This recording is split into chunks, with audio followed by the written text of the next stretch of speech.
Sister Wives star Kody Brown faces backlash after Cringey tell-all behavior. During the Sister Wives Season 19 tell-all, Kody Brown shared some very personal details about his love life, which made many viewers uncomfortable. In 2010, Robin Brown became Kody's fourth wife, following Mary, Janelle, and Cristin Brown. Over time, Kody and Robin's relationship grew closer, causing tension and feelings of neglect among the other three wives. Eventually, Mary, Janelle, and Cristin decided to end their relationship with Kody, leaving him in an exclusive relationship with Robin. Kody now appears content with monogamy and no longer seems to have an interest in practicing polygamy.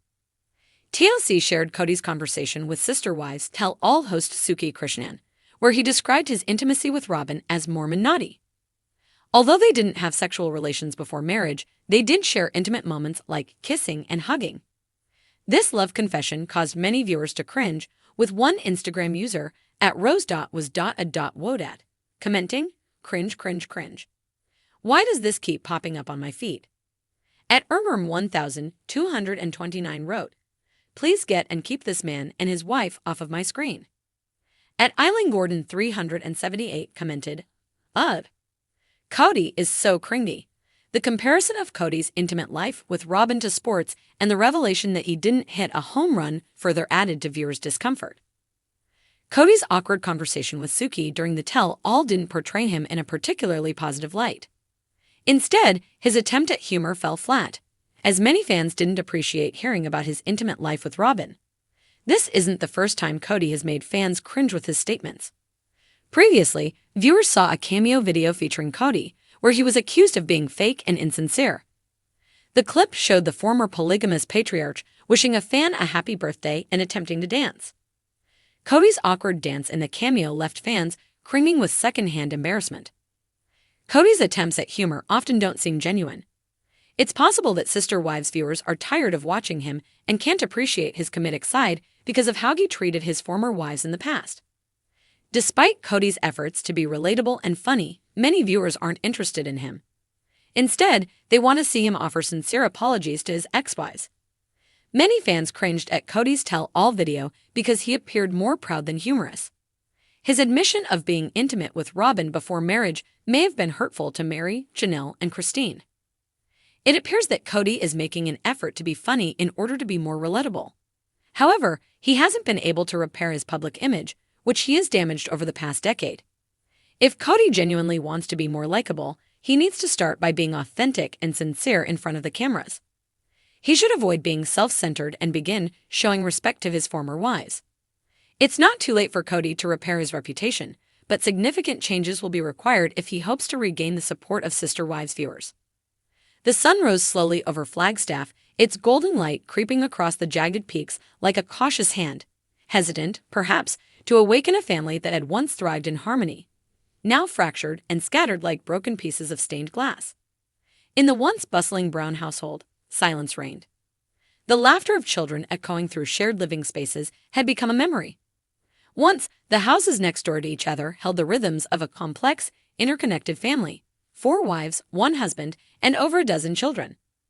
Now, the doors closed a little harder. Conversations were shorter, cooler. Visits were fewer. Even birthdays, once massive, chaotic celebrations, had become small and intimate, carefully divided. Kody Brown sat alone on his porch, the cool morning air swirling around his coffee mug. His once proud mane of curls had thinned out, a physical manifestation of the wear and tear of his choices. He stared at the mountain skyline, as if hoping for a sign, a burning bush, a whisper from God, anything to explain how his dream of celestial plural marriage had disintegrated. "I gave everything," he murmured to no one. Everything. But somewhere between patriarchal ideals and personal blind spots, he had lost 3 of his wives. Cristin was gone first, her bright spirit no longer willing to suffocate under the weight of disappointment. Then came Janelle, quiet but firm, tired of compromise without appreciation. And finally, Mary, long detached in spirit, had physically stepped away, leaving only Robin or wanted to. But even she could feel the loneliness creeping in, the absence of sisterhood more acute than she'd ever imagined. For years, she'd dreamed of being embraced as an equal among the wives, only to end up as the last one standing, blamed for the collapse she couldn't stop. She would tuck the younger kids into bed at night with a smile, but when the lights went off, she sometimes cried herself to sleep. In Utah, Cristin flourished like a desert bloom after rain. Freedom looked good on her, radiant, grounded, reborn. With David Woolley by her side, she'd learned what it felt like to be cherished. She hosted weekly Sunday dinners, filled with kids, grandkids, and laughter. Her kitchen smelled of cinnamon rolls and hope. "I was never meant to live small," she often said. Her relationship with the other wives remained complicated. Janelle was still close, a bond of mutual respect and resilience keeping them connected. Mary, on the other hand, had gone her own way. They spoke now and then, cautiously circling the perimeter of peace, but never quite stepping into full reconciliation. And Kody, Cristin no longer looked back. Meanwhile, Janelle had become a pillar of quiet strength. Always the practical one, she focused on the kids, their education, their healing, their independence. She'd invested in land and business ventures, finding fulfillment not in romance, but in purpose. "I've got nothing to prove," she said once during an online Q&A.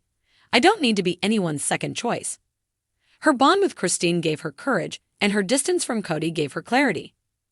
In contrast, Mary's path had been lonelier. For years, she'd waited for validation, for rekindled affection, for an apology that never came. Her inn turned into a safe haven, not just for paying guests, but for herself. She hosted retreats for women rebuilding their lives, turning her pain into power.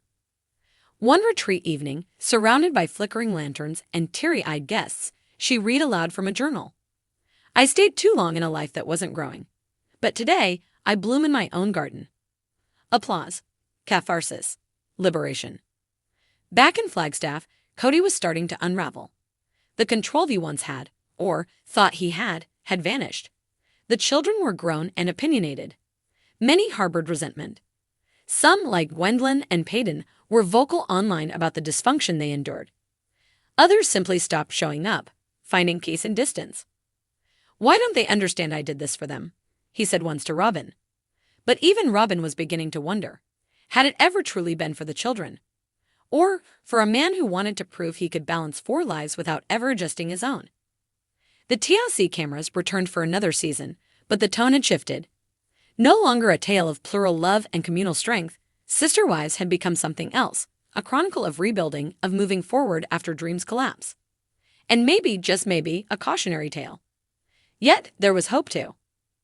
Cristin's daughter, Mykelti, had embraced motherhood with gusto. Janelle's boys, once rebellious, now sent her texts of gratitude. Even Mary, often cast as the outsider, had built a community of women who saw her as a beacon of reinvention. One snowy afternoon, the cameras caught a rare moment. Cristin, Janelle, and Mary, all 3, laughing together at a family event.